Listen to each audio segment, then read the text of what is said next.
At Sight and Scene, we feature the innovators, disruptors, and changemakers using reality capture technology to drive real impact. These are the people who saw a problem, challenged the status quo, and took action, whether restoring ecosystems, improving resilience, or transforming infrastructure.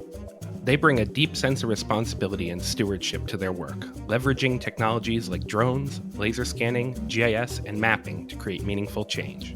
More than just experts, they're storytellers, sharing their journeys and the why behind their work. Our mission is to amplify their voices, educate, and inspire others to push boundaries and take action. Sight and Scene. I find in my career, it's hard to show people to spend a little bit more money up front to save them money down the road, because that's really what scanning will do. Yeah, it just negates any kind of like additional survey requests. Like, you just have everything, capture everything. We never have to go back. All of a sudden you need to know, how high is the eave of the roof to the ground? Oh, we could get that for you. You have that, versus that's a deployment every time for someone to go out. Hey everyone, welcome back to Sight and Scene. We are episode 9, Scott. We're getting a few under our belt here. I think we're moving along. I think our pace has picked up a lot, which is awesome. Yeah, we're actually we're back-to-back studio recordings. This is our second day in a row that we're in the virtual studio. We had a great chat yesterday, and we're excited to share that with folks and have another great guest in the studio with us today. So we're going to introduce Russ here in just a second. But any news on your front since yesterday? Yeah, right. Yeah, not too much. It's been not much in 24 hours, but I think I said it before. But New York Build is today, but I won't be there today. But I'll be out there tomorrow. So again, expect some updates from that. It's a big AEC conference in New York City. Looking forward to it. I was looking at the exhibitor list, and it gets bigger every year. So that'll be cool. Well, my update is I fixed my sound today. All right. That was a little bit of a bummer yesterday with that conversation. You know what it was? I just unplugged my USB to my microphone and plugged it in a different USB jack, and voila, here we go. So tale as old as time. That is right. Just turn it off, turn it on, unplug it, replug it. It seems to work every time. So happy to have my whole sound system back up and running. Good. So kind of moving into today's guest, being in the industry that we're in, I think if you're tuning into our podcast, you're almost certainly aware of the podcast, The Geoholics. They have a huge presence in the industry, probably one of the most listened to podcasts in the whole geomatic space and drones and surveying. So I find it really interesting that you can listen to a podcast, and I think this is a testament to how well this content is put together. Is that you can be out walking your dog, you could be in the car, you could be listening to a podcast and have hours and hours of hearing these people, over the airwaves, but having never met them, but yet you feel like you know them, right? It's just, I think that's a testament to a well done podcast, and always appreciate the type of content they're putting out. And we're super excited today to have one of their regular contributors on the Geoholics with us today, and that is Russ Hall. And Russ is a licensed land surveyor with over 20 years of experience, and he's the senior survey project manager at Langan, which is a multidisciplinary engineering firm. Russ has years of experience utilizing reality capture technology and scanned countless projects from Formula One tracks to landscapes used by NASA supporting Mars missions. Russ is on the board of directors for the Florida ASPRS chapter, and he's very passionate about bringing young people into the geospatial industry. So one other thing is we're going to get into today too is just talking about regulation around the mapping in the industry, and Russ is really passionate about that. So yeah, we mentioned he's a regular contributor to the Geoholics, and we definitely want to hear more about that, just because I think, again, if you're tuning in here, you definitely, if you don't know who the Geoholics are, you should, because fantastic podcast. And yeah, we are with Russ. Russ, how you doing? Hey, I'm doing well. Thanks for having me. Yeah, great. It's good to have you in the studio. We teed it up for you a little bit. Do you want to expand on telling us about yourself a little more, some of your background, your passions, your focus, and dive into your role at Langan a little bit? Sure. So I work at Langan Engineering. I've been here for about 13 years. I started off just in the survey department in New Haven, Connecticut, and then I started working with scanning. It was one of the reasons I wanted to work at Langan's. They had early adopters of scanning. My boss, Joseph Romano, is one of the founders of the USIBD, which gives the accuracies and level of detail for building modeling. Yep. And then, we ended up purchasing a mobile mapping unit, a Leica, and the rest was history. They told me that I was going to be in charge of it, and here we are. And so we have a bunch of scanning equipment now. I think we have like 14 scanners, and we have a mobile mapper, 14 scanners, and 4 or 5 drones, I would say, and some slam scanners in there as well. Yeah. Well, Langan is huge. I mean, you guys have offices all over the country, and you're in Florida, correct? Yes, I currently sit in the shark bite capital of the world, New Smyrna Beach, and we're all over. We have offices coast to coast, and then we have some in Greece and London and Panama, and a few strategically around the world, but smaller offices. Okay. New Smyrna, that's interesting. My grandparents growing up, they lived in Apopka, just north of Orlando. Mm-hmm. And when we went to the beach, it was always New Smyrna Beach. And yes. I just remember as a kid, I mean, this is being a kid of the 80s. You go out there, or sunscreen, or maybe if you are being really cautious, you put a 4 on. Mm-hmm. We'd go out on the first day, play in the waves all day long, and then just get blistered shoulders. And it's like, come on, like our parents back in the day, they're just like, yeah, go play in the waves. And never got bit by a shark though, so that's good. Yeah, me either. But this might sound stupid, but I only go up to my waist in the ocean because I feel like I could defeat a shark that's below my waist and free myself. But I feel like if you're treading water, like and you're up to your neck and a 7-footer grabs you or 8-footer, like I feel like your chance of survival probably rapidly diminish. I do think you under. I do think having your arms free definitely increases your chances of being able to. I'm just thinking the crocodile hunter now. Like my mind goes immediately to that. So and you got stuff. Yeah. I don't know. I've been a lifelong swimmer. I swam Division I in college, and I've done a lot of ocean swimming. And my mindset is, if the statistics are so low, if I get eaten by a shark, it was just my time. Like it was my time. Yeah, it's like being hit by lightning, right? It's that was the time it was going to happen. Yeah, and it's like, okay, and my kids would be able to say, yeah, my dad, he got eaten by a shark, but he was doing the thing he loved. So there you go. Yeah. There you go. Okay. Any other things you want to highlight before we jump into our fun facts? We have our segment piece of fun facts. I think I summarized that. Plus, with your intro, I don't think I'm not too complex of a person, so I think we got it all. No, we're happy to have you. So every episode, we like to do a fun fact where we're sharing something about your region that is actually interesting and fun, or something that came out of your region that had a larger impact nationally or globally. Or alternatively, we could share a fact about some of the content that we're going to be talking in this episode. So, Russ, you want to kick us off? Sure. I'm just trying to narrow it down. So I'm originally from Connecticut, and I will give you a fun fact that I lived in a house that they made a movie about and wrote a book about. And it was called The Haunting in Connecticut. Okay. And It was a haunted house in Southington, Connecticut. And I never saw anything, but the Warrens they're this famous, paranormal investigators. They wrote a book. It came out when I was in 7th grade, when I was living in the house. And someone came up and put it in front of me. It was called In a Dark Place, I believe. And then years later, they made this movie, Haunting in Connecticut. That's great. I never saw anything. Wow. I wish I did.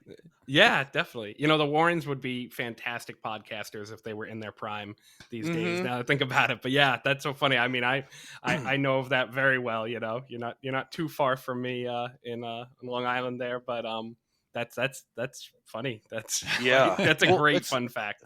It's a very old region, right? The Northeast.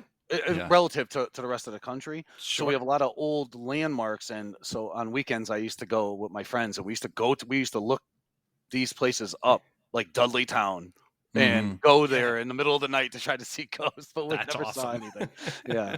There is in my town, I grew up just outside of Chicago in Crown Point, Indiana, and the jail where they held John Dillinger, where he, fashioned the soap gun and escaped from the prison, like that whole famous story. So that was in my town, and that jail has been it's like a historic monument. It's been revitalized, but it's reportedly been a really haunted place as well. And I think it usually shows up on these lists of like most haunted places in the country.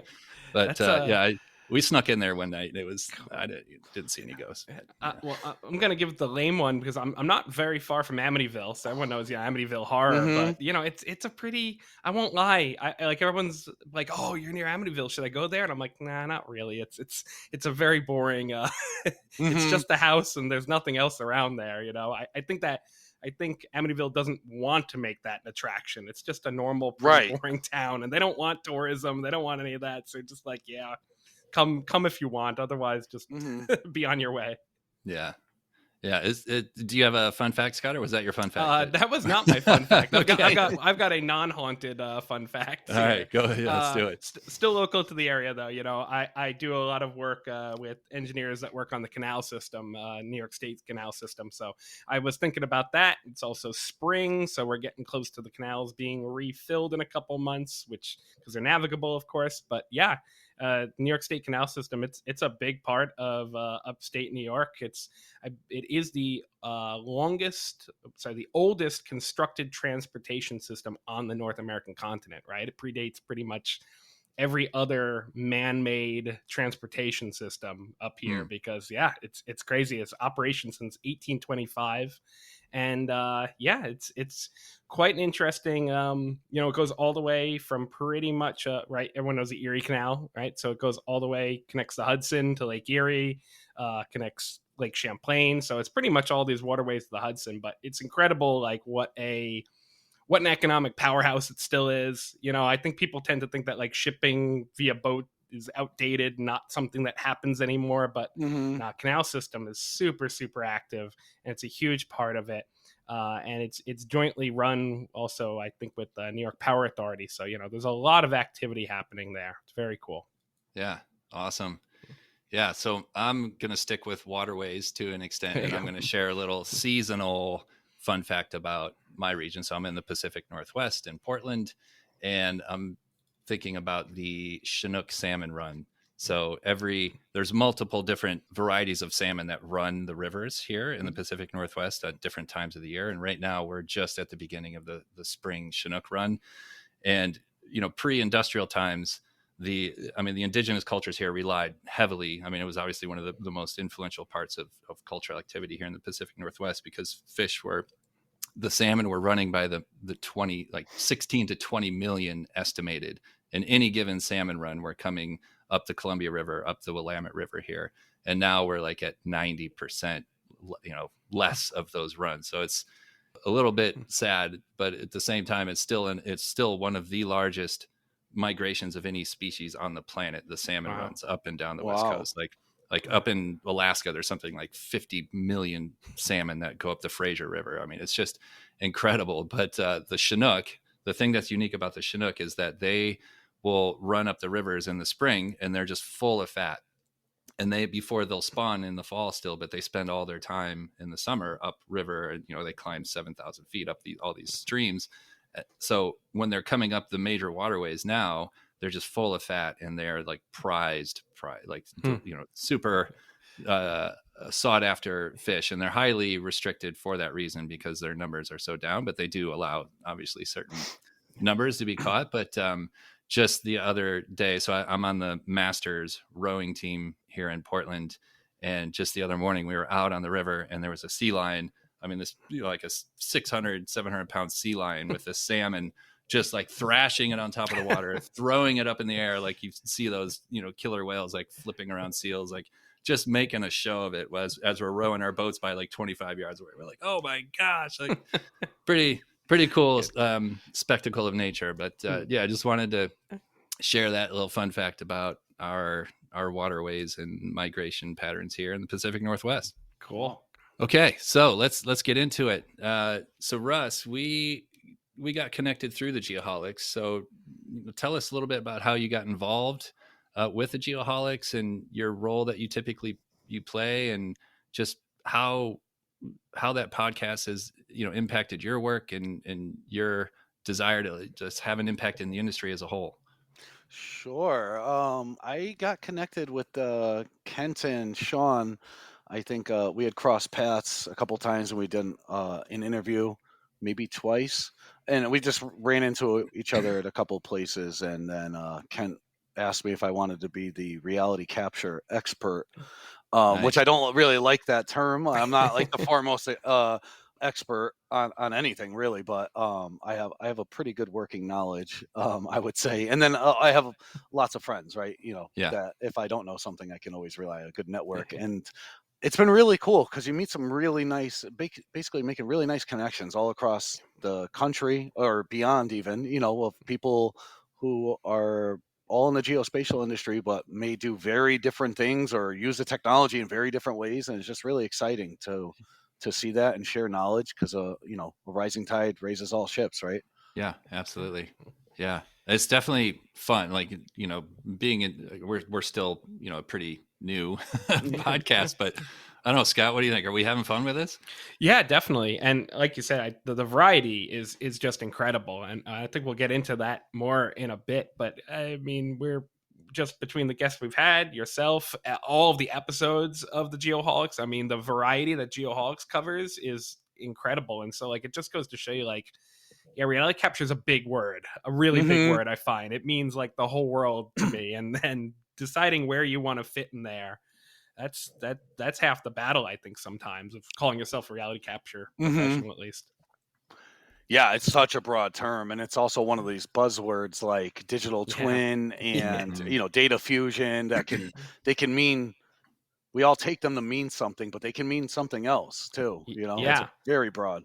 exactly. And so, like, just to dive into that a little more, because I've worked with a lot of people who, right, we say we all come from reality capture, but something Mike and I had talked about a little bit that I think is a concept of, okay, but like, what's your lineage, right? What's your background that you're bringing to reality capture? And my understanding is, I would say, just from what you told me, surveying's pretty big part of your lineage. So, like, what do you think makes you different, or like, what do you think makes you more unique versus, say, someone who is like generally reality capture, a scan to BIM, but they don't have that survey background? What do you think you're bringing to the table that's different there? Oh, okay. So just from a company that just went out and bought a terrestrial scanner and Yeah. they just start a website. Well, they or, don't. or maybe even that come from more of a design background, like they Yeah. need visuals, but it's not, maybe they're not as interested in something being georeferenced or something like that. So Sure. yeah. Let me see. I guess the easiest way to answer that question would be the distribution, understanding the comprehension and the distribution of error. Hmm. If you just went out and buy a scanner, you are beholden to what the statistical analysis of that says, the cloud to cloud registration. Right. I've seen it over the past, 12, 13 years. It's come a long way. I mean, we're at the point now where, I mean, depending on the scope of what you're trying to scan, I mean, they have laborers on construction sites using RTC. They've made it, Right. it's very easy. I could hand one to my teenage son and Yeah. he would probably be able to figure it out with Yeah. very little instructions, which is a testament Yeah. to how far everything's come. But at the same time, they don't know how to acquire the control or to validate the control and stuff like that, understanding that. So it works really good on its own most of the time, but the time that it doesn't work will probably get you sued if it's in service of construction or design. Yeah. And then kind of get into the world of, are you properly insured? Because I carry errors and omissions insurance as a licensed professional, as do engineers and architects. You do not have that luxury as a non-licensed professional. So then Right. what happens to the contractor when that company, ABC Building Surveys or building scanning, folds when you Right. turn around and ask them, for $300,000 that of material, or, Right. as an example. So that I guess that's the TLDR answer. Yeah. No, definitely. No, that's great. Because yeah, and would you say most of the projects that you're employing the scanning on, so that's mostly construction projects, right? So that's something where design is being done by something there? Or is it? Yes. Most of, I would say 99% of all the scanning that we do at Langan is in service of construction, of Cool. design and construction. We do have a digital solutions group, which that's our GIS group, quote Yeah. unquote. And they're with indoor scanning and stuff like that, or campus mapping. Obviously, then that's loosened up completely. Now you're talking like the asset world. Yeah. Right.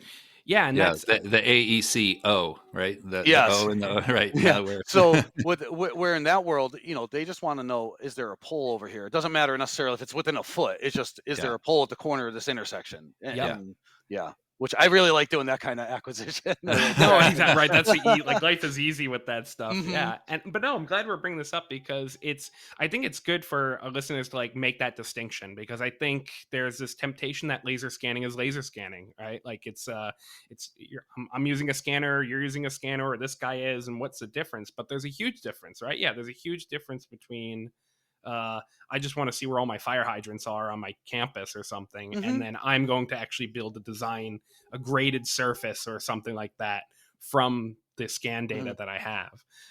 So I think it's good to make that distinction. So it definitely sounds like you are in the ballpark or the area where accuracy and error is paramount, and like you said, a lot of there's the financial ramifications of getting it wrong are very high, and that's something I think is worth people appreciating, and I'm glad you were mentioning that.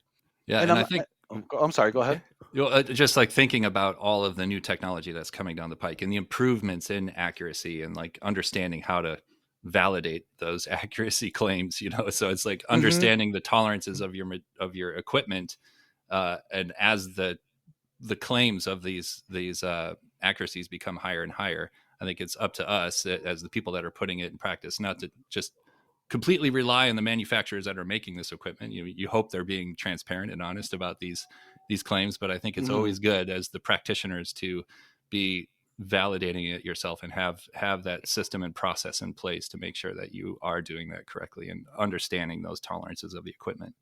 Yeah, and maybe just to add to that too, and I'm not saying people shouldn't do those types of do scanning like that. It's just understanding what's being asked of you and what you're saying the accuracy is, and then just a better understanding, like, oh, maybe there should be jobs that maybe you shouldn't touch Yep. because of that. You're going to be on the hook for a lot of stuff, and if you don't have the licensure or the equipment or a working, I mean, could be something as just having a surveyor that's a partner with you that you just hire them just to do the control. I think that's what a lot of people in the industry do. Yeah, definitely. Yeah, one of the things when we were started talking with you about coming on the show is in your earlier career, and I'm sure even now, you'd mentioned that you had spent lots of time pitching these types of scanning services to design firms.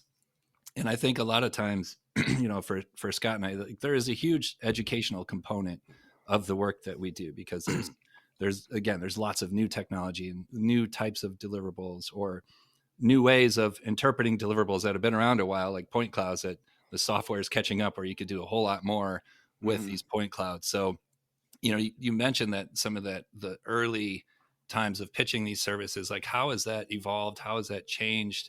And what struggles did you see or you still see in helping folks understand the value of these types of services?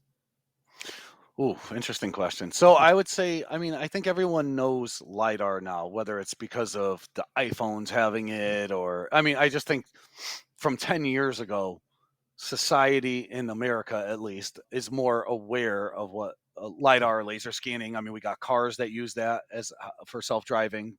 So I think just in general, people have a better knowledge of it. I don't think there's a lot of clients when I show them, they think they know about point clouds, and I'm sure you guys see this too. And then you show them, they're like, "Oh, okay." Like it's the whole real world is like recreated on your computer screen. Right. Right. The problem in the early days was it did need a lot of control, and the scanners were slower. Just imagine iPhone 6 compared to where our phones have AI on them now. So they've come a long way. So I think the price point has come down. So originally it was showing the value when I would do especially pitches to architects, and I find in my career it's hard to show people to spend a little bit more money up front to save them money down the road, because that's really what scanning will do. It just negates any kind of like additional survey requests. Like you just have everything, capture everything. We never have to go back.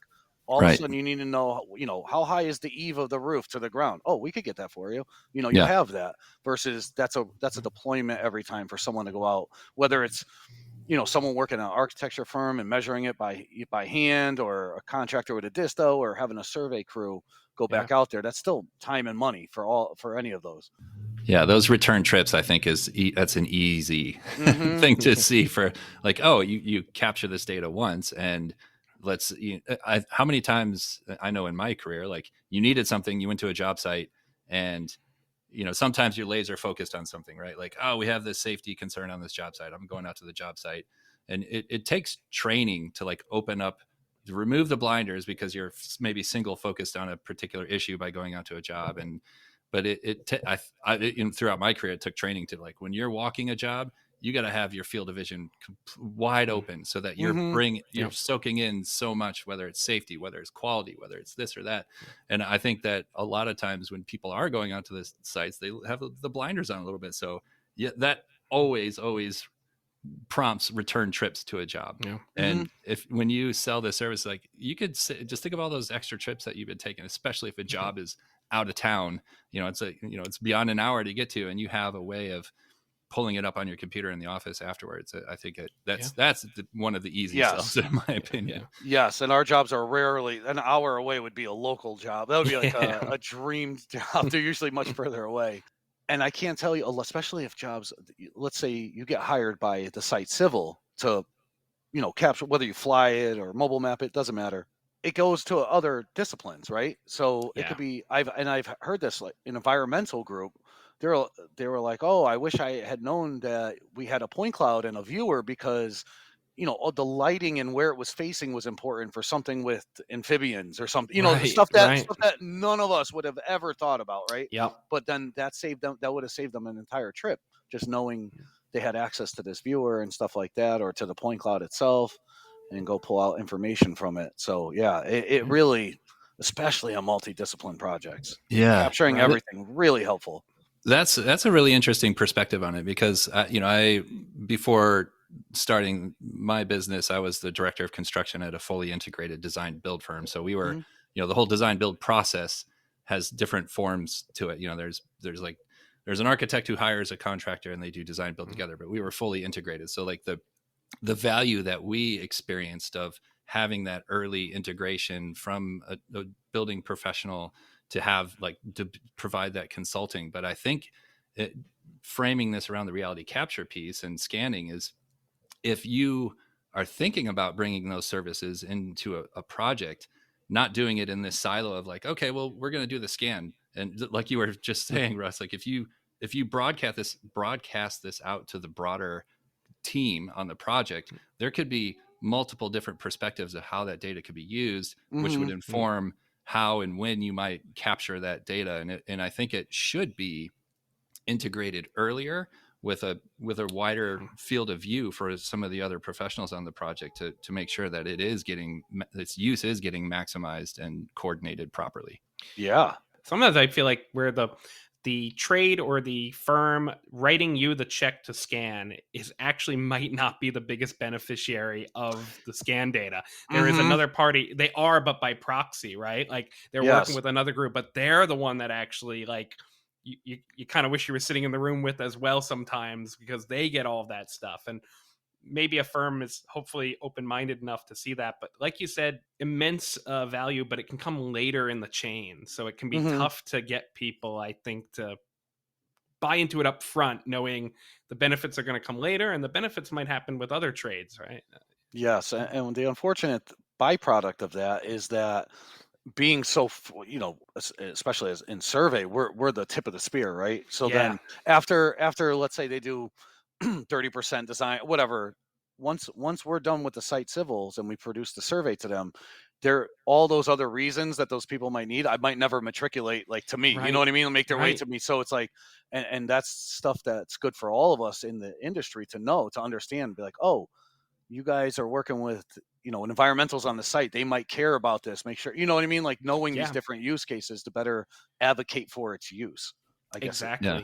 Well, and that just increases the ROI tenfold when you Mhm. when you have that. And I think it's always a challenge when you're talking about technology with whether it's an architect or a contractor. It's like that ROI piece. Like sometimes it's hard, particularly from a quality assurance perspective. It's hard to measure the mistakes that never happen, but you know that they're real. So Yes. I think Right. that helping people understand that is always something that it's a continual process of educating and helping people see that value in the tools. Yeah, definitely. And then the other part to your original question was like advocating or when you're going after a construction, like a CM or something like that, when you show them too, the stakes are really high for them, because I worked at a construction company too. Like the way, if you do something for a construction company and it doesn't work, you have to wait for that CM's got to retire before you get another shot. So if you go in to show, I mean, they won't tolerate it. They won't tolerate anything that can delay their schedule. You know how it is. Oh yeah. Yeah, Oh like, yeah. so that's Yeah. what. So it's always good just to always remember, if you're going and you win somebody over in a construction company, like you have Yeah. to deliver, because you put that taste in their mouth once, it's a wrap. They're not going to Yeah. use that technology again. I know. Exactly. Yeah. Mhm. And people don't buy based on specs, right? They're based on your performance of the contractor, the performance of the Mhm. job. That is such a big thing I've seen time and time again. What this is reminding me of is just I'm still slightly amazed that BIM is where it is today, because I know there was a lot of pushback from like old school superintendents, or like, I don't need all of this You got to stuff. thank the And it's government like, for this one. yeah, right. It really was. It was the GSA change that's what Yeah. pushed when they changed it so that any project for any federal money had to have a BIM model. That, I feel like, that truly was the catalyst in the industry. Yeah. Yeah. And hugely important, because now people get it. Like I think any project over a certain size is like, well, there's going to be this BIM integration with all of the critical MEP trades. And I think it is really starting to shine and experience the value that it claimed, in the early 2000s when it was coming out. And I feel similarly with reality capture, like it's, the cousin or maybe the brother or sister of that. So like the counterpoint of that is how the value of that is starting to be perceived or experienced by companies. And maybe like coming full circle to the question, like what are some of those really valuable experiences that you've had with that service, from maybe even as that complement to BIM, like where it's just a slam dunk and you're like, oh my gosh, like, I promised this and look, it did so much more. Oh, where they were able to get more value out of it? Yeah.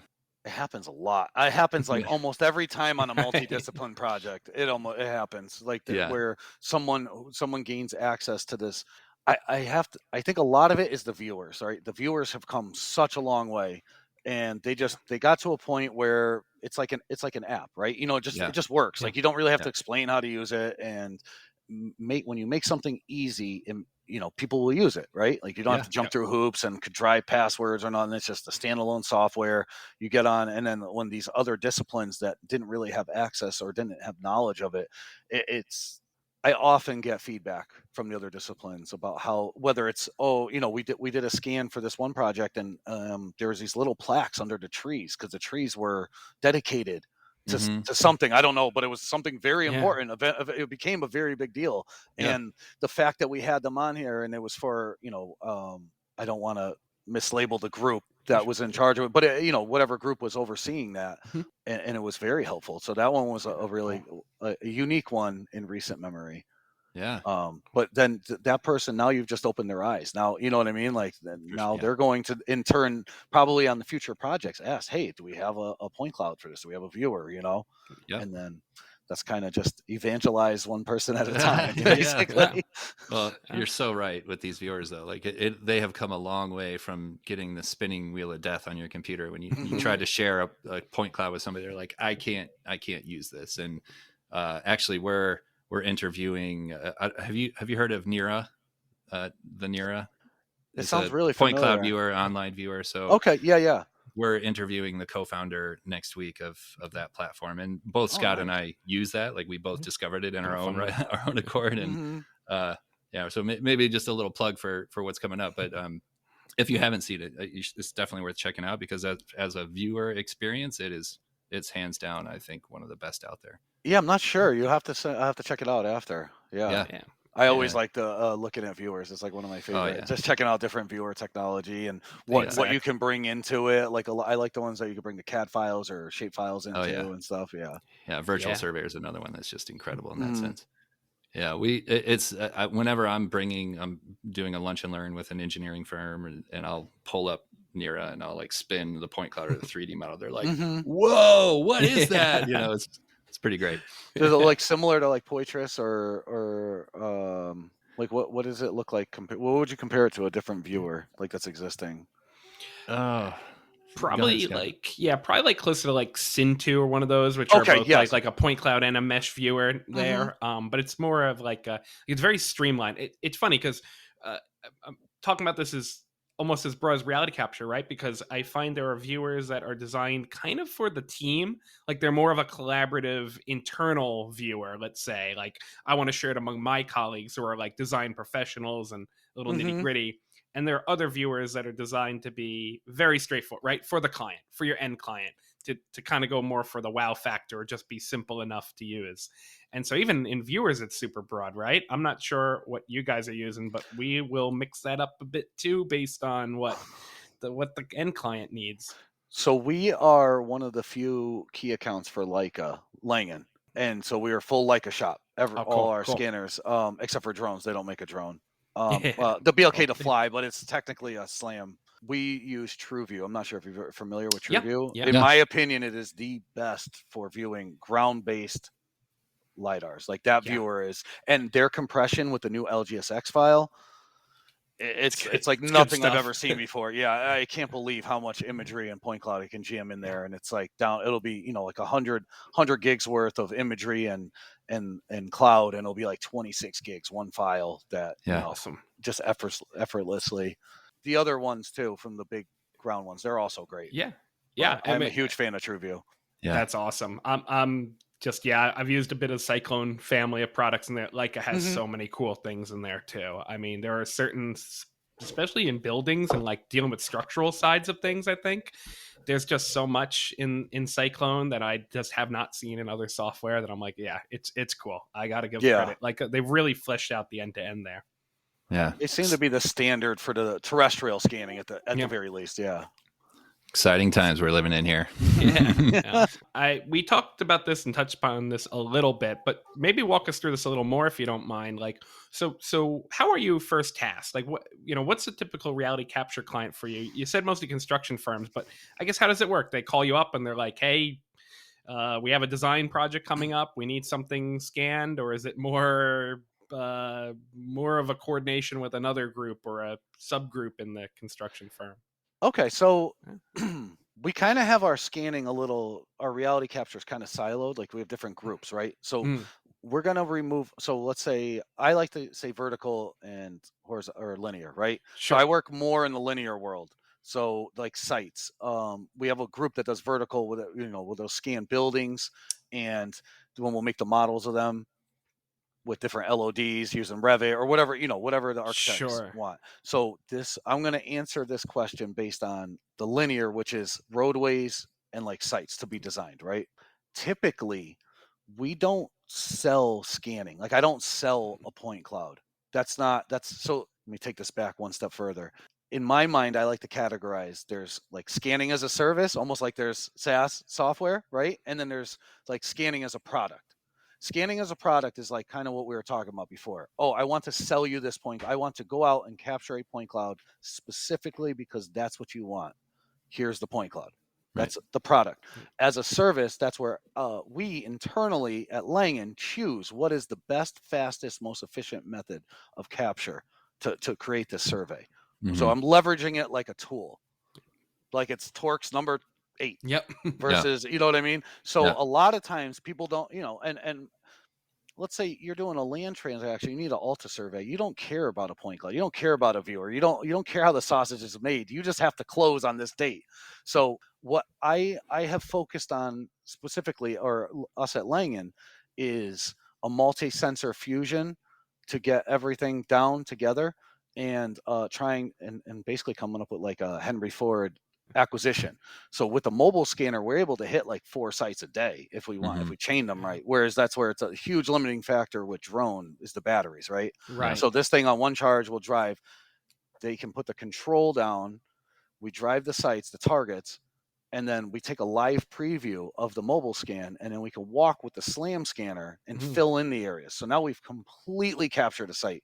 The same goes for a drone. Some sites are better suited for drone. So the same thing, we could fly them. We try to get everything basically one shot, one kill, complete collection on that. And this allows us to scale, it gives us agility, allows us to scale. So then instead of having a traditional survey crew work on one site until it's done, and then push this information up and then go to another site. So now we're able to knock them all out concurrently and work on them 4 sites one time, distribute the data to the extraction team and bring it along. So then really the field crews are only coming by and they're coming back through. They'll do site, field edit, inverts, boundary. That's really it. So we're really striving towards a one stop acquisition is the goal. That sounds like a pretty sweet workflow. That's awesome. Yeah, I'm curious, or I like what you said about the right tools for the right job, because when I talk with contractors, it's particularly larger general contractors where they went out and bought a $100,000, $200,000 tripod scanner, and they're like, that's the tool that they own, and they use it for everything. And they think, well, I spent all this money on this tool, so we got to get the most out of this thing, and we're going to use it in every instance, where that may not be the right tool for every instance. Like there's different tools available that you're always measuring time, cost, and the level of accuracy that you need for that particular scenario. So I think that's sometimes I run into that barrier when I'm meeting with contractors. It's like, well, I think that's great, and I'm glad you're getting that sub-centimeter precision out of that tool, but do you really need it for that instance? Whether maybe you got your rebar laid down, you're pouring slabs, and you got that rebar laid down, and you had a slab edge issue that you could have caught much earlier with a drone, but now you got all your embeds down and you got all the rebar down, and you're like, oh crap, now I'm going backwards, now that we're scanning it with our tripod scanner. So I think it's just, it's always a conversation around what is the right tool for the right circumstance. And then that's circles back kind of to what we're talking about, that perception too. So then that gives a bad taste to people where they think, oh, that tripod scanning, so it's the perception of it, but it had nothing to do with the scanner. It was just how it happened to be applied.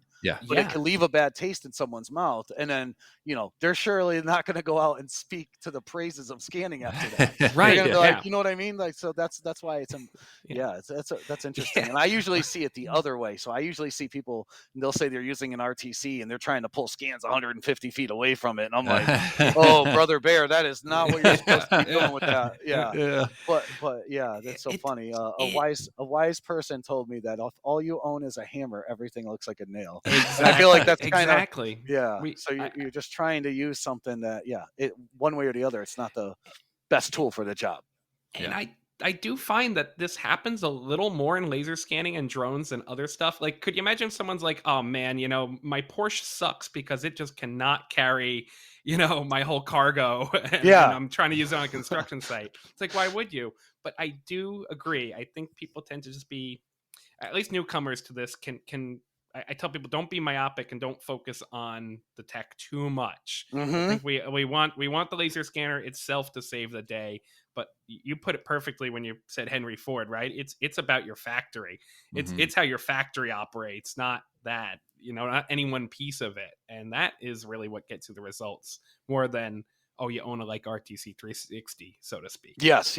And that's what I wholeheartedly agree with that. And that is great advice to anyone listening that wants to start their own company and start doing it on their own, whether it's with drone LiDAR, or terrestrial scanning or whatever, BLK. You get to a point where they all it's a very diminished return on the ROI, right? You know what I mean? Like, no one's measuring and building things to the 64th of an inch or something. You know what I mean? Right. Just because it says it can do that, like you show me a road that's built that close, like it just doesn't Exactly. happen. So it's like, there's a diminishing return, definitely, and you shouldn't focus too much on the tech because, sure, like phase based or time of flight, there's certain, SLAM, like there's certain things like buckets, big categories or archetypes, but once you get inside of there, they're all kind of the same. But it doesn't matter if you have an RTC or something else like the one that Regal has that competes against it. They do the same thing, more or less, but more like a P series, like a P50 compared to an RTC. They do a little bit different. One's, goes much further and a higher accuracy. But again, do you need that? Do you need to spend the extra $50,000 on something that gets you to the next tier when maybe, it doesn't, and you're doing yourself a disservice because there's a tech. And there's a post-processing, cost to that too, because the more data you're collecting, the more that you have to process. Absolutely. Yeah. Our terrestrial guys, when they send in the early days, when they would send us the infill scans, to the mobile, I would be like, I'm like, please reduce this cloud. I don't need 9 trillion points to extract a curve around the little turn. Like, it's just too much data.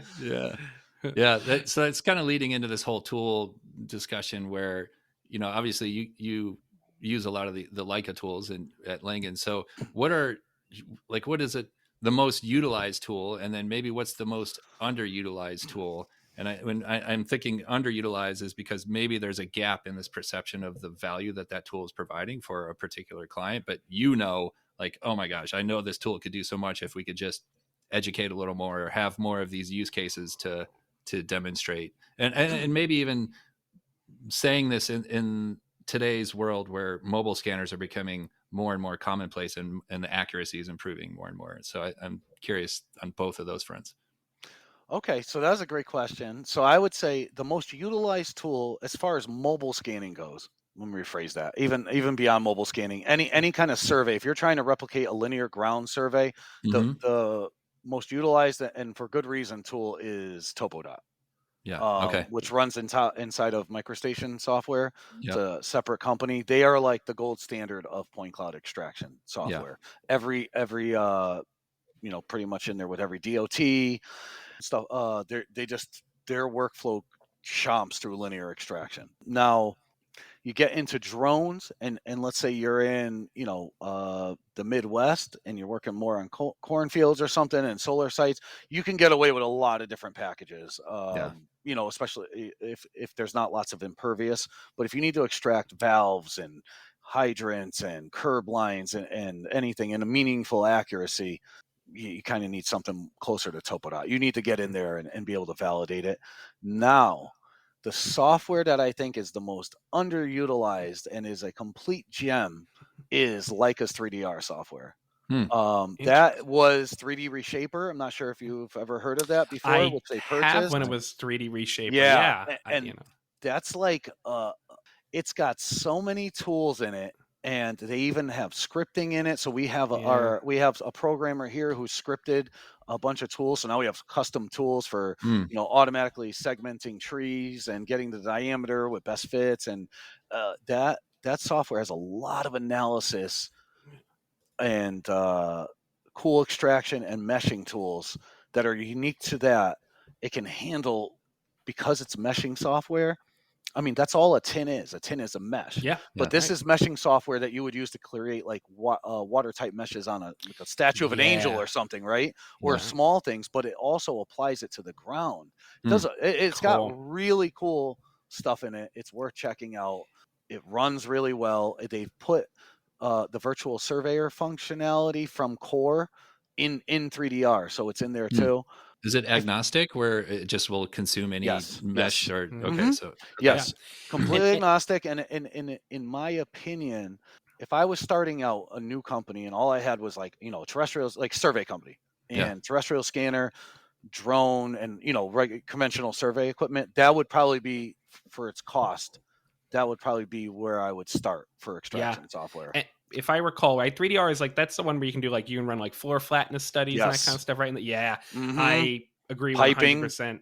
Yep. Oh. And it's so funny because I now I'm going to get on my pulpit here. It's so funny that all meshes are not created equal. That's like such a big thing I run into there. When you said like watertight meshes, I can't stress. I used to work I actually used to work for an automotive supplier, and we would do a lot of CFD stress analysis, like hardcore like analysis on our parts. And having a watertight mesh, we would use more metrology scanners, not like these laser scanners, but right, the smaller like structured light scanners. And some suppliers would give us like a mesh that is just what you think of like your generic press a mesh button any photogrammetry software. And then some people would actually give us a clean watertight mesh ready for analysis. And that difference is a mile wide, I find. And yeah, I know exactly what you're saying. When to get to that level of like clean mesh, good analysis, that kind of stuff, it's huge. Yeah. And then and it's got some really cool other tools in there for building extract floor plans, and you just and they've been putting a lot of love into it lately. But yeah, a lot of times you get meshes from people and they don't know because their software won't show, but like the normals are flipped on a lot of them. Yep. Like that's right. Yeah. So in 3DR you can see all that. It just presents it to you very well. It's just very stable. Yeah. Only one of the things, I guess I should give a negative since I've given all positive. One of the things I don't like, it seems like you hit theoretical limits on the point cloud itself. It seems if you throw a lot of data at it, it seems like you lose information. So you want to plan how you bring the data in to maintain the density of the data. Whereas like in core, it was like not destructive. But yeah, that's cool. That one, and then AI software. There's some pretty cool stuff with AI coming out. There's a company that I've worked with at Langan that we worked with, Mach 9. They're doing some really cool stuff with feature extraction. And man, that's going to be the future. Is AI is eventually it's coming at some point, but we'll see that just start automating feature extraction in a meaningful, in a way that supports engineering and construction. Because right now we have it where it supports asset collection. But in that world, saying that, hey, we're going to get 85% of all the stop signs in California, that's acceptable. But like when it's engineering, it's like, no, I need all of them. Like, exactly. I need all the information. So that's what, Well, and it sounded like too that you guys are doing some of your own machine learning, like you're training some of your own models with some of those like extraction techniques. So did I hear that correctly? We have some scripting. It's not really training it. It's just scripting some tools to automate steps. So instead, there's this one that, and if I hopefully just not going into the weeds too much, but there was an example that Leica has on 3DR, which is really cool, and it's the tree segmentation. So what it does is you create a ground surface, right? Just if you were to think through logically, right? It creates a ground surface. It comes up 3 feet to get to the DBH, which is about where you want to slice it. It slices through all the cloud, and then it creates you would have it classified beforehand, would help, right? And then it slices through, you give it a thickness, so like let's say 2-3 inches, because you don't want it super thick to slice the cloud. And then it classifies that out, and then it creates this one plane with all these little circles, and then you run another step that would say, hey, anywhere that the cloud is more than, let's say, 6 inches from another group of whatever density, 15 points, segment those, separate those. So then the next step, it separates all the trees, right? So now you have, like, let's say 200 of these trees.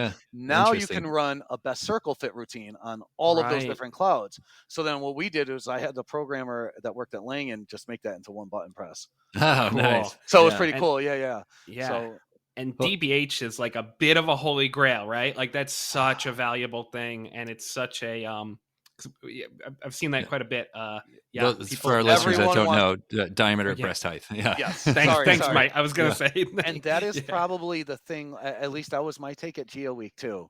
Besides indoor scanning, was with on all this SLAM scanning stuff for indoors, was everyone's focused on how to automate trees, because especially with solar being as big as it is, like automating the tree diameters at DBH is what everyone wants. But the trick is, to get it with drone density data makes it tough, because it's got to penetrate through everything. So you don't get as many hits as if you did any of the other 3 scannings, because you're just, one's 200 feet in the air in motion and the other ones, are much closer from ground. So So it sounds like if you're doing more of a forestry application or any like tree application, it's all ground based. Or are you combining aerial and No, ground no, it's based? aerial. Yeah, no, a lot of these sites are huge. That's the Okay. problem. So, When but, we do like the script I told you about would be on a mhm, small, like a regular, imagine a Best Buy, like size site, got it. that. Yeah. Okay. And Yeah. if we mobile mapped it, we can run the script easily on anything with the denser point cloud data.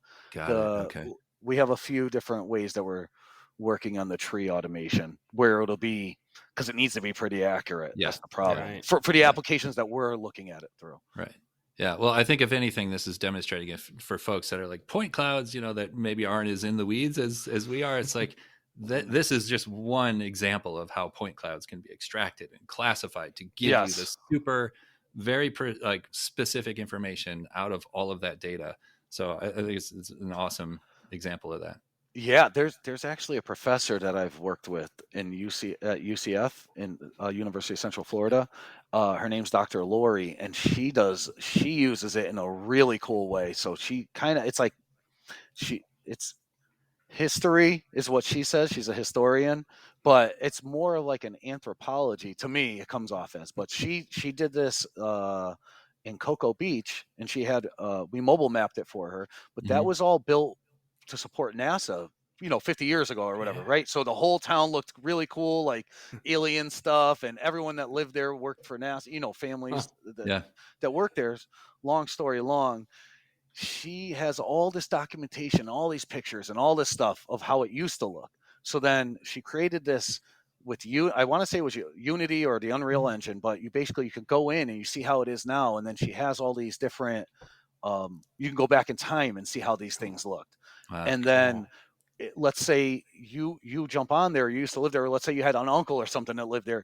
It's like a living thing that you can add the documentation to and stuff. Oh, cool. So Yeah. it's kind of Very cool. cool. Like I thought Yeah. that's just such a cool, like Yeah. different way than I know any of using reality capture. Yeah. Right. Right. It's like a Kinda like virtual the- preserve. Yes, Yeah. yes, It's like the and Google Earth timeline where you could just go back and look at all yes, those different things in Google Earth. That's a That pretty is so yeah, cool. but cool also thing. with like a little Wikipedia type thing where you can add Yeah. anyone can crowdsource it, like Yeah. kind of add to it. I think it's Cool. just so neat. Yeah. Yeah. Actually, the person we interviewed yesterday, he's the lead scientist for the Nature Conservancy for the Caribbean District. And he was Hmm. talking about how they were using that historic Google Earth satellite imagery to see where, like after hurricanes, when mangroves get decimated, and how they were using that and bringing it into GIS to say, well, this used to be a really productive area for mangroves, but now it's gone. And it has X amount of distance from stands of mangroves that made it. And it's going to be really hard for those mangroves to propagate in this other area. So like it would focus their efforts on where they were going to plant new mangrove stands. Wow. So really cool Yeah. uses of the GIS in particular Hmm. and satellite imagery. Okay, I'm gonna refocus us here. Yes. Shift gears I out went of on this a one. tangent. No, Technically. it's Sorry. awesome. Good I'm stuff, sorry. Russ. Great stuff. So, Scott, I think we're going to jump into the next phase. I know that you wanted to talk about regulations. And Yeah. It is a good segue because like we've talked about like the power of these tools, right? But with great power comes great responsibility, right? And so I'm curious, like a bit of your opinion, but also I think right now you're on the board of ASPRS in Florida, which is awesome, and I think that's Thank you. ASPRS is a real Mhm. major standards body, a huge player in this industry, maybe the ones who have spelled it out the most clearly for me, at least, of what accuracy looks like in this world. Mhm. But what are you experiencing on your side, both professionally at Langan and also with ASPRS, as far as like regulation goes? Right, we're seeing a lot of different things happen at the state level. I found, I'm sure you're like, North Carolina had that Mhm. big case against the drone pilot who is kind of producing maps without a surveying license. Like, what does regulation look like to you, and maybe like where would you like to see it, or what's your opinion on that? And I'd like to just add to through the lens of the rapid development of technology, because I think too, that's, right, because it's some of chasing. these regulations, how they can keep pace with technology or vice versa. I think it's just an interesting dynamic we're in right now. Yeah, this is a really great loaded question. It is. I personally don't want to gatekeep certain things. You know what I mean? Like I think, especially with the shortage in the industry, Mhm. but I do think there needs to be some kind of certification, not just that you can go fly the drone, but understanding, like, when you're producing something, understanding what you're producing and the error that it could have. I mean, like what you're doing right now is, I think that's the Scott. I'm sorry. Using the surveyor to put the control in or Yes. validate. Because I'm trying to think of how to say this politically. Yeah. It's a touchy subject. Yeah. Sure. I don't feel like anyone should be stating where things are on Earth related to other things without having proper training and understanding or equipment. Sure. Yep. What goes through my head always when people ask this question is, if you versus me went to court, Yep. I know exactly how I'll answer these questions when Yep. I did everything in accordance with my state. I'm a Mhm. licensed professional. I did accordance with my state surveying body. I did it GNSS in accordance with that, with the NSPS. And then I did everything with the ASPRS. Yeah. So I feel like at the very minimum, we need something similar to that. We need Yeah. guidelines and protocols, Yeah. and maybe that looks like another category in the ASPRS. Yeah. And that's why I think everyone should join that society and have and contribute and help shape it so that we can come up with something. I definitely foresee something where there's a UAV type, Like a technician or something, or yeah, where Yeah. you're able to, well, they call everything scientist, right? So it'd be, Yeah, okay, or yeah. whatever, yeah. Yep. So whatever that is, but yeah, that would be. I don't have any problem if someone had, as long as certain things happen and they produce like a topo Yep. map, Yeah. like, as long as obviously it can't depict boundary on it, because only Sure. surveyors Right. can do Right, boundary or definitely certain not. other things, but I don't want to preclude people from doing that. The same Yeah. way with terrestrial scanning, people are doing that, and as long as the problem a lot of people have, surveyors have, specifically, it's I haven't seen it with the aerial so much, but with the building ones, they misrepresent what they do. They use the word survey in there. They say as Right. built Yeah. building survey. You can't say that. Right. That is misleading the public, Yeah. because they are then Yeah. thinking someone like myself, the Yep. licensed land surveyor is doing it, and it's lock, Right. stock, and Right. barrel, and they'll defend it to the, as a surveyor, when we work on a project, you have to hold those files for the life of your company. Right. Mhm. Right. Yeah. Um, Exactly. yeah, and stand to defend it forever. Yeah. Yeah. I think Scott and I both did a very thorough scrub of our content and our websites to remove any interpretation Yeah. or misleading information related to that, because it is Yeah. important to represent what we do in an appropriate way. Right. Mhm. Well, when people even ask me, like, okay, my company, right, Harkin Aerial, do you do a survey? I said, well, we work with licensed surveyors who do the survey for you. We use your drones to do that, but the licensed surveyor does the survey. Right. It's people. It's not about the tool; it's a professional process that it has to go through. And you put it perfectly. I don't think that's a hot take at all, by the way, because I agree 100% with everything you said. It's auditable, right? You can Mhm. peel back the pages, and I think about the same way. Worked in engineering firm. You got to think about, what if something goes to court? Mhm. You can peel back the pages and follow an auditable trail of how you came to your conclusions, and you can defend your data. And drone doesn't do that. Laser scanner doesn't do that. We do that. The surveyor Mhm. does that as a professional. So that's all a great point. I would add too, just from the drone pilot, but not a surveyor, not an engineer yet, hopefully. But from that side of things, I agree. I think an additional certification sounds like a great idea to cover some of this, but like you said, not boundary and not not like terrestrial, like what's called hardcore terrestrial functions, which I think Mhm. need to Yeah. stay in the surveying realm. Yeah.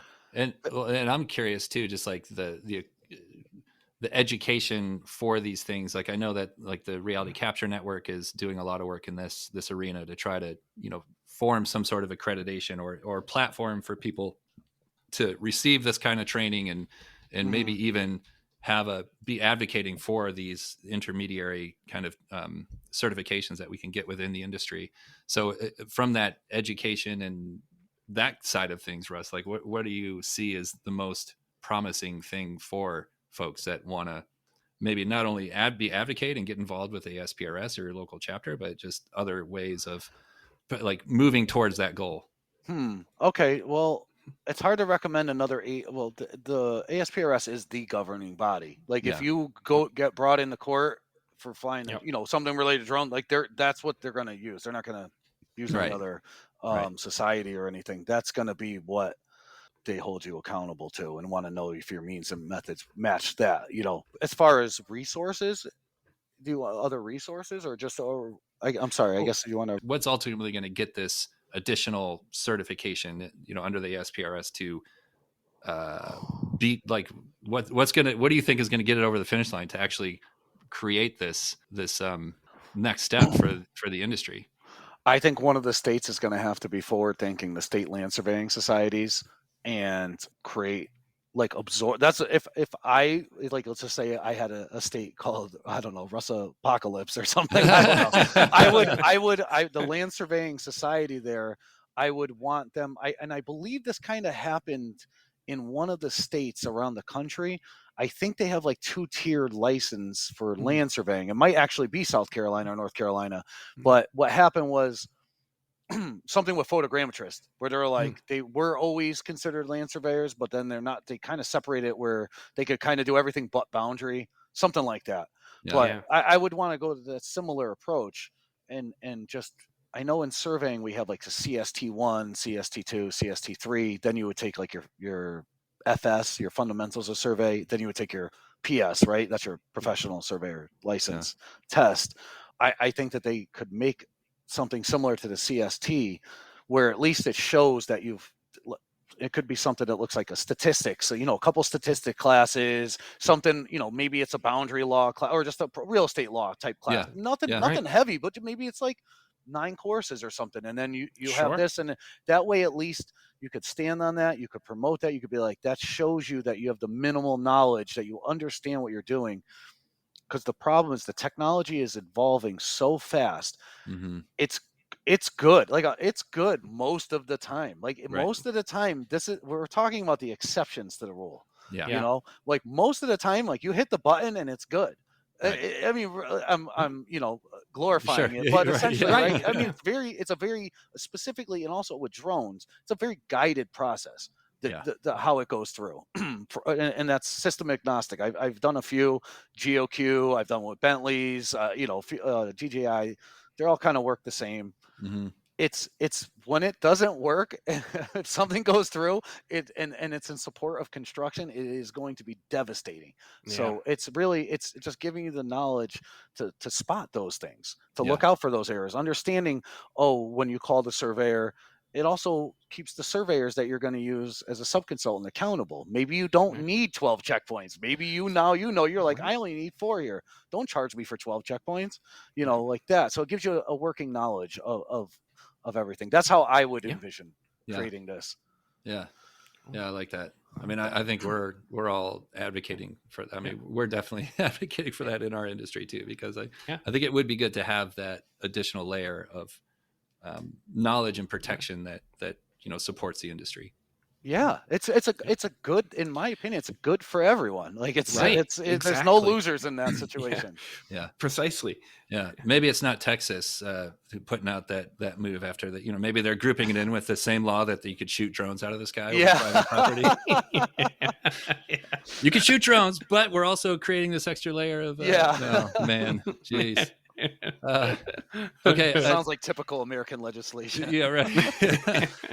So let's talk about the shortage of professionals, and I hear this a lot in the Geoholics.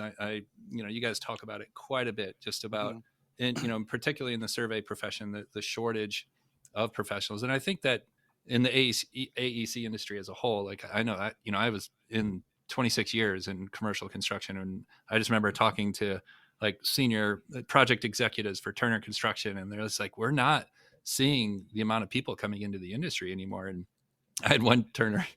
He was an awesome guy towards the end of his career. And he's like, you know what it is, Mike? I'm like, tell me, what is it? He's like, this industry is just too hard. Like he was spoken like a project manager too. Yeah, like he's been run through his career. But I think there's so much, having spent 26 years in the industry, it could be so rewarding. Yes, it's a difficult industry.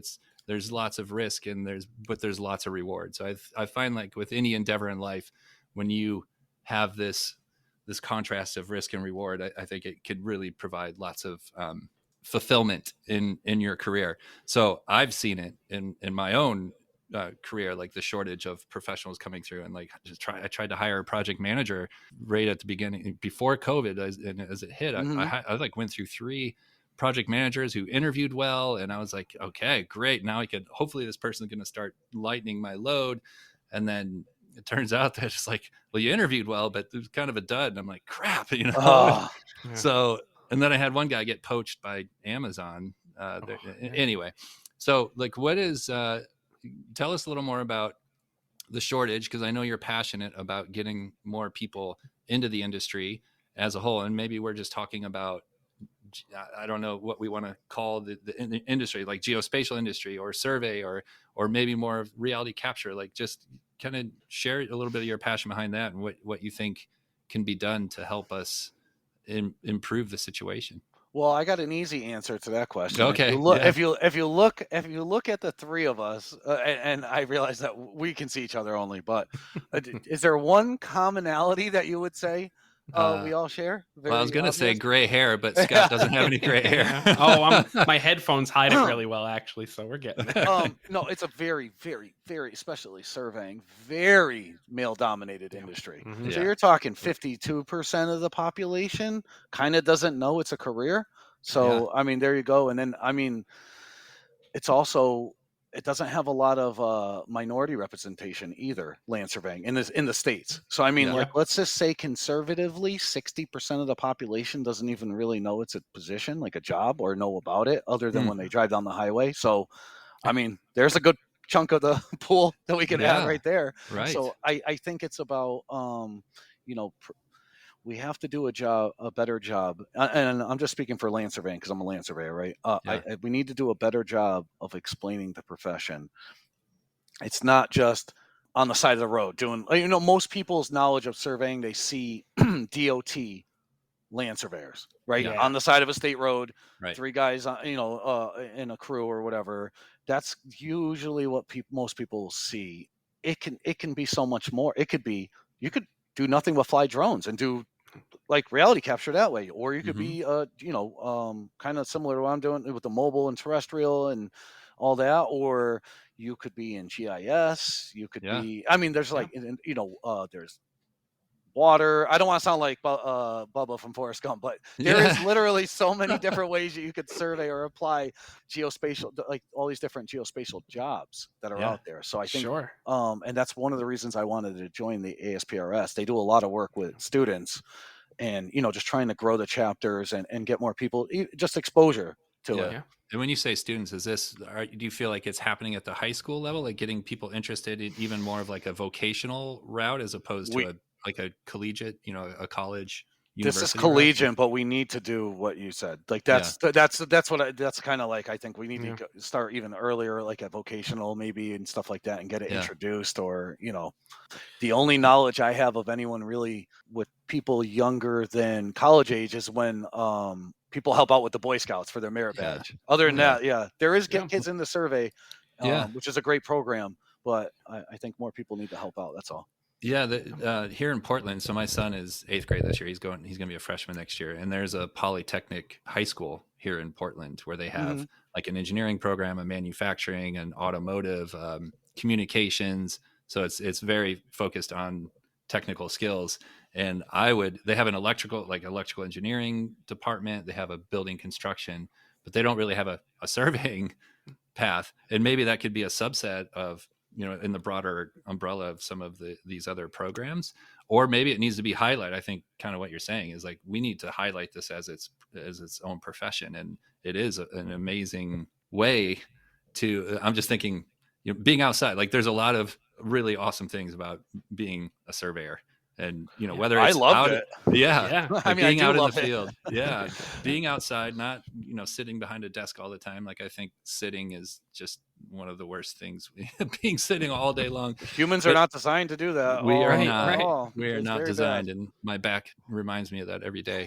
But I think I would like to see it more at the high school level too, of just more and just in general, more of this like polytechnic vocational type of education that, college isn't for everybody. And I think even now I'm just thinking about how AI is changing the landscape of how work's going to be done in the future. And I'm wondering how some of these universities are keeping pace with their curriculum and how it's responding to AI and just how work is getting done. Because I don't think big universities are known for being really nimble like that. But I just think, I wonder the value of like a degree from a university. Is the value what it was when we were coming through college, and how has that changed? It's more so in a lot of states. Yeah, it's increased. Yes, because you need a specific degree that's ABET credited, just like civil engineering. To get licensure, to be able to sit for the test. Right, for like professional, to be a licensed professional. Right. Yeah. But that being said, I do believe there's a couple states that have similar to what you were describing, where they would have, I think it's like an associate's, or they could give the certificate. I think a certificate means you just didn't do like the English and math class or something, like you didn't the other classes, but they offer a pathway. So you get the certificate or the associates, and then if you decide to pursue licensure, it just directly applies to the state level university. Yeah. I think something like that. And then I think to sweeten the pot, now based on what you just said, it got my wheels turning. I mean, you could even take that further. And if they do it at the vocational level at high school, then you could be crediting in a whole year on their senior year. You know what I mean? So they got like you're entering. It's like similar to what they do with electricians and stuff at vocational schools. Right. So you're already entering with a bunch of hours on your apprenticeship. Yep. When you enter the workforce. So man, that's a great idea. That's something to consider. Yeah. Unfortunately, it's a state by state type of thing, because they all have their sovereignty. Right. Right. Yeah. I had the same thing. I was deciding between a lot of college majors, and I'm like, I'm going to do engineering because it's ABET accredited. It's the degree that actually gets me something very, very concrete, right? But at least here in New York State, one of the troubles I think we're running into is the amount of schools that offer an ABET accredited surveying course or surveying degree are shrinking. There's not that many schools.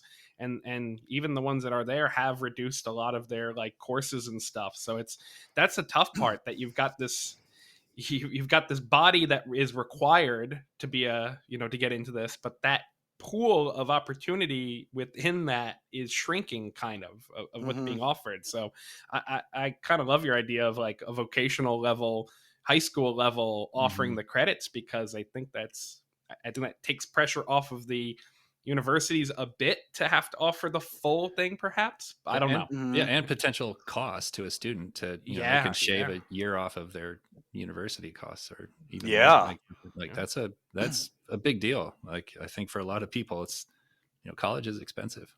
Yes. Yes. Yeah. Well, I think I'm really glad we touched on that, and I know we have a final question we like to ask. You want to go for it, Scott? I'll go for it. Yeah. So we always like to wrap up. This was fantastic, by the way, Russ. I really appreciate you coming. Thank you. I always get so nervous I don't deliver on it. No, this is not at all. No. Great conversation. I think it flowed really well. More than we always like to end on like a positive and an inspirational note. Especially, I think our listeners like to hear what drives you or what drives all of us. So could you give us an example? And it can be anything. It can be a movie, a book, it can be a project you did, but something that really you felt inspired you or got you up in the morning, or is something that really kind of motivated you there. Do you want the real answer? We'll take the real answer. So the real answer is it's a sports answer. But great. It's Ray Lewis gave an interview and he was talking about Tom Brady, and it's pretty, if you follow sports, it's pretty famous, where he talks about him being a chess master and how he had to become a chess master to be a chess master, and what does that entail. So in my mind, I always want to be the best, right? What I do, right? I want, or one of the not the undisputed best, but I want to be great. I want to be the best at what I do that I can be, at least.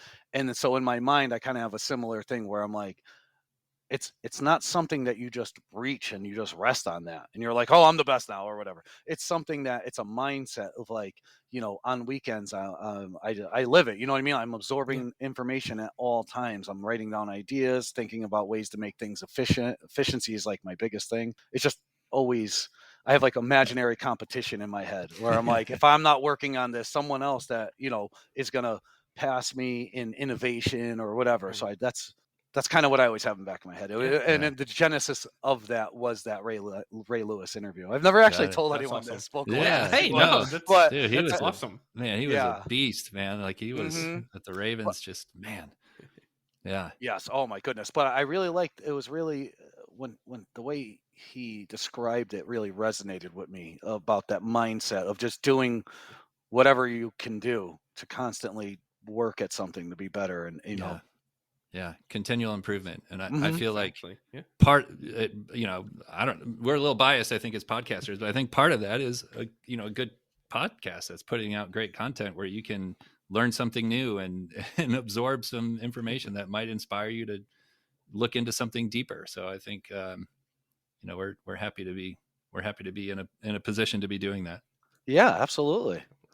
No, this is, you guys are awesome. That's what but yeah, similar thing, right? It's just like you're working on something, you're always working to make whether it's the podcast or whatever. It's just something I try to apply at life. Yeah. That's a good philosophy to have for sure. Well, Russ, this has been awesome, man. We really appreciate you coming on and all of the wisdom you shared with us and our listeners. And maybe we'll have you back on here in the future when we. Yeah. Oh, I'd love that. I'd love to. Yeah. Well, any final thoughts, anyone? I'm ready to join the state of Rustopia. When you mentioned that, I was like, that sounds like a good place to go. Oh man, awesome. I would just like to add, if anyone is going to look for a dog or a cat, just to please adopt one, rescue one. Oh, thank you for that. Yeah, just because if nothing else, to stop my wife from continuously adopting these animals, because my house is getting pretty stacked now. That's all. That's just another thing that's close to my heart is adoption. Same. So that's all. Same in our household. I really appreciate that PSA for sure. Okay.